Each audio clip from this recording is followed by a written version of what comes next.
ভিডিওটা উপরে টান দিয়েন না, কথাগুলো শুনেই যান, ঠিক আছে? ইদানিং দেখা যাইতেছে ফেসবুকে কিছু উই পোকা বের হইছে। হ্যাঁ, এরা ফটো কাট দিতেছে, বিভিন্ন পোস্ট দিতেছে, বলতেছে জুলাই চুদি। হ্যাঁ, তো এগুলার আমি বলতে চাই এরা হচ্ছে জাতীয় মাদারচোদ, ঠিক আছে? জাতীয় গাদ্দার, জাতীয় মাদারচোদ, ঠিক আছে? মানে একটা ছোট গল্প বলি। মনে করেন একটা জঙ্গলের মধ্যে অনেকগুলো হিয়াল কুত্তা থাকতো।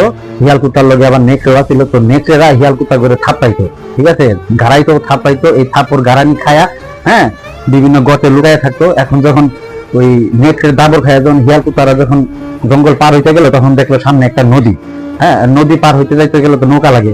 এখন ওই জুলাই যোদ্ধারা মনে করেন যে নদী পার করে দিছে, ঠিক আছে? জুলাইয়ের মাধ্যমে ওই হিয়াল কুত্তা করে নদী পার করে দিছে। নদী পার করে দেওয়ার পরে হিয়াল কুত্তারা কয়, মাঝি তুমি কে? মানে ব্যাপারটা এমন হইলো যে দরিয়া পার হওয়ার পরে বলতেছে মাঝি তুমি কে? এইগুলারই বলে জাতীয় গাদ্দার, জাতীয় মাদারচোদ। যারা বলে জুলাই চুদি, তাদেরকে আর কি বলবো, মানে তারা হচ্ছে জাতীয় গাদ্দার, জন্মের ঠিক নাই মাদারচোদ গুলা।